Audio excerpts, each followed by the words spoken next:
Thank you very much. We're talking about what it's like if you get your relatives involved in planning your wedding. And I don't just mean, you know, table plans and invitations, but buying the dress, finding the venue. Can you imagine? Well, the presenters of the big day are here, and that's what it's about. We've got Nick Knowles. Hello, Nick. Hello. Hello. And we've got Hannah Sandling. Hello, Hannah, stylist. And a lovely named James Love. Good morning. Good morning to you all. He's a wedding organiser, wedding planner, wedding expert. With all of the above. All of the above. All about it in a minute or two. But first, here's a quick last look at what's happening where you are. See you in a couple of minutes.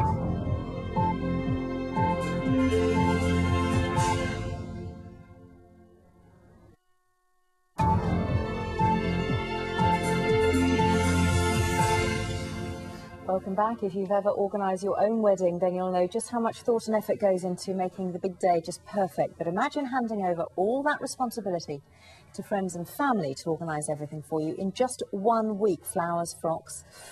Everything, yeah, we really do mean everything. Scary. Well, that's exactly what 5 couples have done for a new series called The Big Day. We'll be finding out more in a moment from, we've introduced them already, Nick Knowles and his team. But first, let's have a quick look at what's in store in the programme.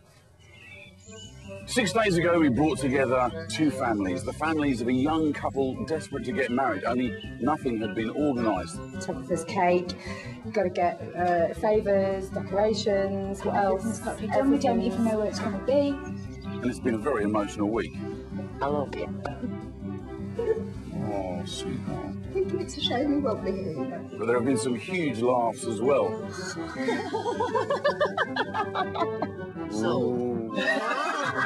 the family and friends strove to give them the wedding of their dreams. And now the day is here and everything's in place. But the bride still hasn't seen the dress. Why something like that?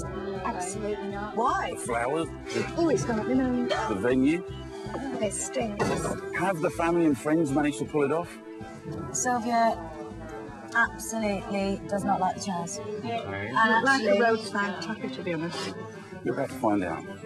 What's she saying? Well, Nick joins us. His arm's a bit better, isn't it now? Nice to see you, Nick. And joining him, stylist Hannah Sandling and wedding expert James Love. Morning, all again. Morning. Oh, well, what a concept for a programme, heavens above. It's the weirdest thing in the world, really. We meet people on a Sunday. We get the couple hand over what money they have, the little money they have, and then we spend 5 days organising the best wedding they could ever have. Trouble is, these days, the average wedding, how much does it, James? It costs Running about £18,000 is an for the average average wedding. Now, in the list of priorities, people are now saying, do you know what, let's concentrate on the house, let's not get married. Last year, the fewest number of people got married in years because of the cost and because of the impersonal nature of it. Everybody goes and has a chicken meal at a hotel, you know, it's the same old formulaic thing. And the great thing about this is people with as little as £3,000 but wanting 200 guests to attend.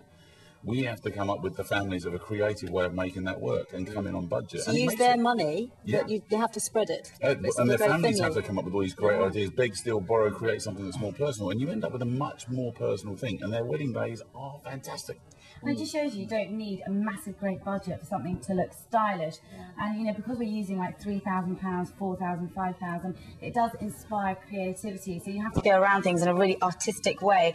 So it also gives loads of people, you know, loads of great tips on how you can do things yourself and bring loads of character, loads of personality into your wedding. So But James, you must have had to disabuse a lot of people about their expectations and say, well, you really can't have the horse-drawn carriage if you only got 500 quid. Yeah, I mean, it's all about prioritising. And in weddings, that's our main thing. Prioritise what your main things are and then compromise on the things that aren't going to be so important.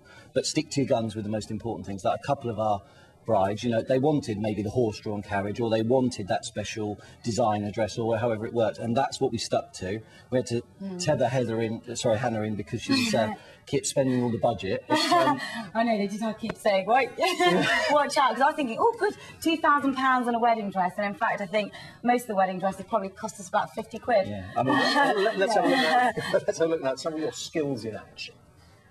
It's Wednesday. Oh. Phil and Sarah will be getting married.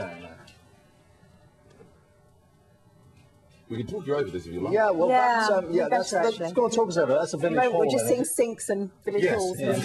I mean, it's interesting clip that you can make up your own story to. I mean, yeah. That village hall actually smelled sick. Do you remember? Oh, it was terrible. Disgusting. I mean, we basically had a very, very low budget in the first one.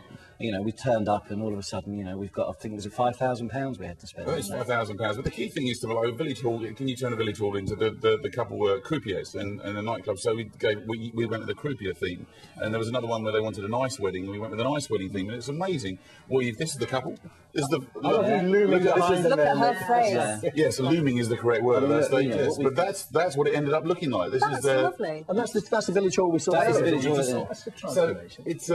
it's amazing what you can do with the creativity of Hannah and the expertise of James, who can pull in all kinds of things, and the family, because they begged, stole, borrowed, whatever they had to do, and it made it really, really special. And You had the Zimmers there in the band there, it looked like. They'll be very upset. Yeah. Chocolate fountain is one of the most best things at weddings, aren't they? I thought they wanted to recreate the scene from Ghost there or something. To be honest, the main thing was actually keeping Hannah away from it. She was, I know, I do remember you sort of like give me a fireman's lift out of the chocolate machine. Let's talk dresses now. I mean, that's all important. You choose that for them as well? The bride doesn't see it until We the see, last moment? I never actually make any firm decisions as to what the bride will be wearing. It's up to the friends and family. I will be there just to give them my professional opinion. But you can say I wouldn't wear that. Yeah, definitely. But you know what? If the friends and family think that the bride would love a dress that might be purple with loads of feathers and everything all over it, then I'd go, you know what? You know them, I don't. So, you know, let's go with that dress. But she does only get to see it about an hour before The moment of unveiling. That's yeah. Seeing her dress, and she was so happy, and we were so happy. Everyone was You do actually get really emotionally involved. By the Saturday, you are crying your eyes out. I cried my eyes out at every single wedding, because you actually become. It's a very close environment, and you become quite close to them actually. Well, but James, I mean, aren't you taking away that important bonding part of the process, particularly in buying the dress between the mum? Well, I mean, you are, yes. I mean, normally the mum will go out maybe with the sisters if they've got any family, and they'll choose a dress together. But I think because the mums, the dads, the whole family are doing so much else, normally the family wouldn't get involved with making table decorations and creating favours and things like that. But in this instance, they'll go out and they're basically doing the whole wedding. So, Do you know what one of the priests said to me after the ceremony? He said, "You do an amazing thing here, because normally the two families come in and sit either side of the church, all this sort of hugging and kissing each other when they come to the church, because they've worked together all week and the two families have got together." The strange thing about this, what I thought maybe, would men watch this? Would any, is it going to be interesting enough? I think it's great fun. The big thing is, guys should give it a go as well, because it's a good warning. Right, we'll watch with interest. James, Hannah, thank you all very much indeed. We should very quickly say Big Day starts BBC One Thursday, 5th of July, so catch it if you can, 8 o'clock.